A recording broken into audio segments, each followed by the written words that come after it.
નમસ્કાર વિદ્યાર્થી મિત્રો, આપણી ચેનલ ઇઝી મેથ્સમાં બધાનું સ્વાગત છે। તો આપણે અત્યારે દાખલા નંબર 32 ગણવાનો છે, જે ત્રિકોણમિતિ સ્વાધ્યાયનો દાખલો છે। બરાબર, ત્રિકોણમિતિ સ્વાધ્યાયમાં sin a બરાબર 3/4 આપ્યા છે, cos a અને tan a નું મૂલ્ય શોધવાનું છે। એકદમ સિમ્પલ સ્વાધ્યાય છે, એકદમ સિમ્પલ રીત છે।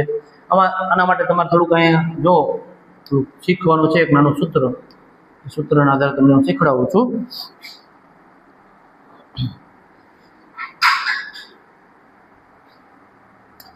ધારો કે એબીસી ત્રિકોણ છે, કાટકોણ ત્રિકોણ, બરોબર।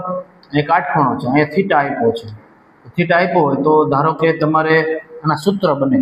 સૂત્રમાં કેવું હોય, પેલા સાઈન થીટા મળે। સાઈન થીટા એટલે સામેની બાજુના છેદમાં કર્ણ, આવું સૂત્ર આવે, બરોબર। તો આ થીટા માટે સામેની બાજુ એબી છે અને કર્ણ બરાબર બીસી છે, બરોબર। આ 2 માર્કનો દાખલો પૂછાય છે, પણ બહુ મોસ્ટ ટાઈમથી છે અને એકદમ સાદો અને સરળ અને સિમ્પલ દાખલો હોય છે અને આવડી જ જશે। એના માટે આટલા સૂત્રો તમારે યાદ રાખવાના છે। સાઈન પછી કોસ થીટાનું સૂત્ર આવે। કોસ એટલે પાસેની બાજુના છેદમાં કર્ણ, બરોબર। તો જો આના માટે પાસેની બાજુ બીસી થશે અને કર્ણ બરાબર એસી થશે। નંબર 3 સાઈન કોસ ને હવે tan આવશે। tan થીટા બરાબર સામેની બાજુના છેદમાં પાસેની બાજુ, બરાબર। આમાં સામેની બાજુ થીટા માટે સામેની બાજુ એબી થાય અને પાસેની બાજુ બીસી થાય। પછી નંબર 4 ચોથા દાખલામાં આ સાઈન નું વ્યસ્ત કોસેક થશે। કોસેક થીટા, કોસેક એટલે ઊંધું થાય, કર્ણ ઉપર વહી જાય અને એના છેદમાં સામેની બાજુ આવી જાય। કર્ણના છેદમાં સામેની બાજુ, કર્ણ બરાબર બીસી છે અને સામેની બાજુ બરાબર એબી છે। પછી નંબર 5 હવે આ કોસ નું ઊંધું થાય સેક થીટા। સેક થીટા એમાં આનું ઊંધું કરવાનું, કર્ણ ઉપર રહે અને આ પાસેની બાજુ નીચે રહે, પાસેની બાજુ, બરાબર। તો કર્ણ બરાબર એસી છે અને પાસેની બાજુ બીસી છે। નંબર 6 હવે tan નું વ્યસ્ત કોટ થશે। કોટ થીટા બરાબર આમાં સામેની બાજુ છે ઉપર, તો એ નીચે આવી જાય, પાસે બાજુ ઉપર આવી જાય, પાસેની બાજુના છેદમાં સામેની બાજુ, બરાબર। અને એમાં બીસી ઉપર આવી જાય, બીસી ના છેદમાં એબી આવે। આ 6 સૂત્ર આવે છે આ સ્વાધ્યાયમાં। આ 6 સૂત્રના આધારે આપણે ગણતરી કરવાની હોય છે। જો આપણને સાઈન એ આપ્યું છે, તો સાઈન નું સૂત્ર શું છે જોઈ લો। સાઈન એ બરાબર આમાં સાઈન નું સૂત્ર શું આપ્યું છે, સામેની બાજુ છેદમાં કર્ણ, સામેની બાજુ છેદમાં કર્ણ, બરાબર।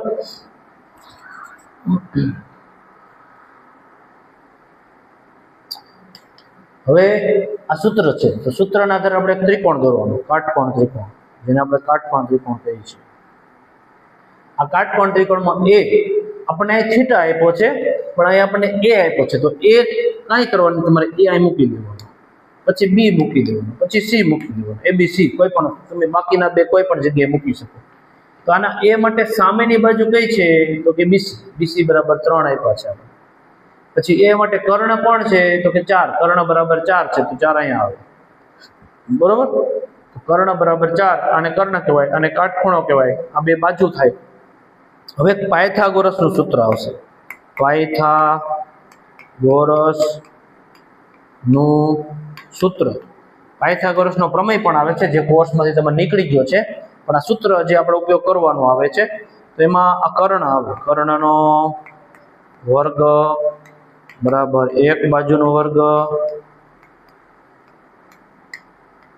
પ્લસ બીજી બાજુનો વર્ગ, બીજી બાજુનો વર્ગ। તો જો કર્ણ બરાબર આપણી પાસે શું છે, તો કે કર્ણ એટલે એબી છે, એબી બરાબર આપણી પાસે 4 આપ્યા છે, એક બાજુ એટલે 3 છે, આપણે 3 ની કિંમત આપણી પાસે એનો વર્ગ કરવાનો, અને બીજી બાજુ એટલે એસી થાય, એસી નો વર્ગ, એસી ગોતવાનો છે, એટલે એસી એનો રાખવાનો। તો 4 નો વર્ગ કેટલો થાય, ચોકે ચોકે 16, અને 3 નો વર્ગ કેટલો થાય, 3 તેરી 9, અને એસી નો વર્ગ તો ગોતવાનો છે આપણે, બરોબર। 16 ના 16, 9 આ બાજુ હોય તો માઇનસ થાય, બરાબર એસી નો સ્ક્વેર। હવે જો 16 માંથી 9 જાય, 16 માંથી તમે 9 બાદ કરો તો માઇનસ કરો, એટલે આપણી પાસે વધે કેટલા, 10 ને 6 ને 7 7 વધે છે બરાબર AB નો સ્ક્વેર. રેડી. હવે તમારે આ વર્ગ કાઢવો હોય તો વર્ગમૂળ કરવું પડે. હમણાં આપણે આગલા દાખલામાં જોયું વર્ગ કાઢવો હોય તો વર્ગમૂળ કરી નાખવાનું. AB નો વર્ગ છે તો અહીંયા ખાલી AB વધે અને આનું વર્ગમૂળ કાંઈ થતું નથી તો √7 વધે બરાબર. AB બરાબર √7 આવે. સોરી AB કે AC ની કિંમત છે આપણી પાસે, જ્યાં આપણે AB લખી નાખ્યું છે ભૂલથી, તો અહીં આપણે AC લખી નાખશું. AC બરાબર. હવે જો દાખલો એકદમ સિમ્પલ છે, ખાલી આ સૂત્ર જ યાદ રાખવાનું છે. હવે આ સૂત્ર છે cos A, તો cos A, cos નું સૂત્ર શું છે? આ રહ્યું પાસેની બાજુ છેદમાં કર્ણ, પાસેની બાજુના છેદમાં કર્ણ બરાબર. તો પાસેની બાજુ cos A, તો A માટે પાસેની બાજુ આપણી પાસે છે √7 આવે ને, એ આપણે ગોઈતું નહોતું આપણી પાસે. AC બરાબર √7 મૂકવાના, પાસેની બાજુ √7 આવે અને કર્ણ બરાબર આપણી પાસે 4 છે, અહીંયા 4 લખવાના. જવાબ આવી ગયો. પછી બીજું ગોતવાનું છે આપણે tan A. tan બરાબર tan નું સૂત્ર શું છે? જો સામેની બાજુ છેદમાં પાસેની બાજુ, સામેની બાજુના છેદમાં પાસેની બાજુ બરાબર. તો સામેની બાજુ A માટે સામેની બાજુ 3 છે, પાસેની બાજુ √7 છે, તો 3 ના છેદમાં √7 આટલું આપણને મળે. ઓકે. તો જો એકદમ સિમ્પલ દાખલો, ખાલી આ સૂત્ર તમારે યાદ રાખવાના છે. 6 સૂત્રનો ઉપયોગ ક્યાંય આવતો નથી. આ 3 સૂત્ર મોસ્ટ આઈએમપી છે. 3 સૂત્ર તમે પાકા કરી લ્યો તો એક તમને બધા દાખલા ઇઝીલી આવડી જશે. ઓકે. અને આ બાકીના 3 સૂત્રો છે આના આધારે જ છે. આ તમને આવડી જાય, આ સૂત્ર આરામથી આવડે. ઓકે.